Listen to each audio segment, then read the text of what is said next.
ഖുർആൻ പ്രഭാഷകനാണ് പോലും ഇതുവരെ ഖുർആൻ പഠിക്കാൻ പാടില്ലെന്ന് പറഞ്ഞിട്ട് ആളുകളോടൊക്കെ ഖുർആനിനെതിരെ പ്രസംഗിച്ച് ആ രൂപത്തിൽ ജനങ്ങളെ വളർത്തിയുണ്ടാക്കിയിട്ട് മുജാഹിദുകൾ ഇതാ ഖുർആൻ ക്ലാസുകളിലൂടെ ജനങ്ങളെ ഇസ്ലാമിലേക്ക് ക്ഷണിക്കുന്നത് കണ്ടപ്പോ വിഷമം തോന്നിയിട്ട് സ്റ്റഡി സെന്റർ നടത്തുന്ന ഒരു ഖാസിമിയില്ലേ, അയാൾ ആരോപണങ്ങൾ ഒരുപാട് പറയുന്നുണ്ട്. ഞാനിപ്പോൾ അതിലേക്കൊന്നും പ്രവേശിക്കുന്നില്ല. നബി സല്ലല്ലാഹു അലൈഹി വസല്ലമിന്റെ മുഅ്ജിസത്ത് നിഷേധികളാണ് പോലും, കറാമത്ത് നിഷേധികളാണ് പോലും മുജാഹിദുകൾ. റസൂലുള്ളാഹിന്റെ കുപ്പായം വെള്ളത്തിലിട്ട് മുക്കുക, എന്നിട്ട് ആ വെള്ളം കുടിക്കാൻ രോഗമാകും.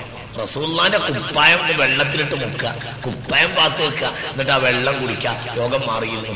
ഈ രോഗം മാറ്റിയിരുന്നു, രോഗം മാറിയിരുന്നു. ആർക്ക്? സ്വഹാബികൾക്ക്.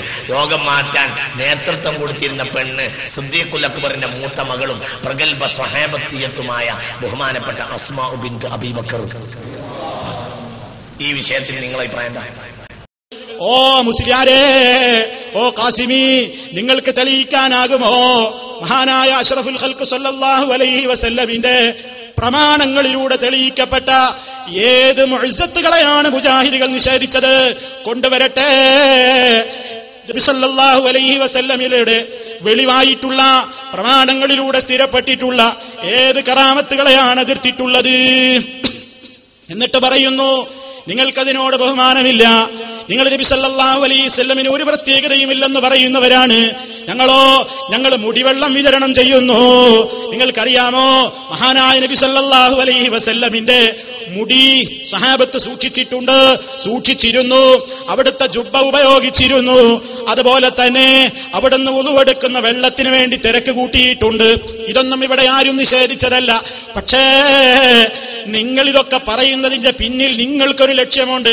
അതാ ഞങ്ങൾ ചോദ്യം ചെയ്യുന്നത്. അപ്പോൾ അഹ്ലുൽ ബൈത്ത് തങ്ങന്മാരിക്കുണ്ടല്ലോ, അഹ്ലുൽ ബൈത്ത് അവരെ വസ്ത്രത്തിന് അതിനൊക്കെ പ്രാധാന്യമുണ്ട്, അവരെ വസ്ത്രത്തിന് പ്രാധാന്യമുണ്ട്, അവരെ കയ്യിന് പ്രാധാന്യമുണ്ട്, കയ്യിന് പ്രാധാന്യമുണ്ട്. നിങ്ങള് ജ്യേഷ്ഠത്തിയെ കാണിച്ചിട്ട് അല്ലെങ്കിൽ അനിയത്തിയെ കാണിച്ചിട്ട് ജ്യേഷ്ഠത്തിയെ, വിരൂപിയായ ജ്യേഷ്ഠത്തിയെ ചെലവഴിക്കാനുള്ള തന്ത്രമാണ്. ഞങ്ങളെ നേതാവിന് മാത്രമുള്ള ആ പ്രത്യേകതകൾ എടുത്തു പറഞ്ഞിട്ട് നിങ്ങൾക്ക് തുപ്പലുപ്പാപ്പന്റെ തുപ്പല് വേണം, അതുപോലെ തന്നെ അവരുടെ മുടി വേണം, അവരുടെ രോമം വേണം, അവരുടെ ജുബ്ബ വേണം, അവർ കാർക്കിച്ചു തുപ്പിയത് വേണം, അല്ലേ?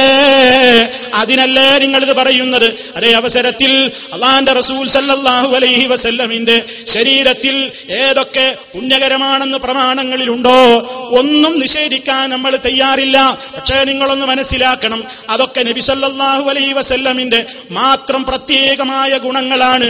അതേ അവസരത്തിൽ അബൂബക്കർ സിദ്ദീഖ് റളിയല്ലാഹു അൻഹുവിന്റെയോ ഉമർ ഖത്താബ് റളിയല്ലാഹു അൻഹുവിന്റെയോ മുടിയാരും സൂക്ഷിച്ചതായി പ്രമാണങ്ങളിലില്ലല്ലോ.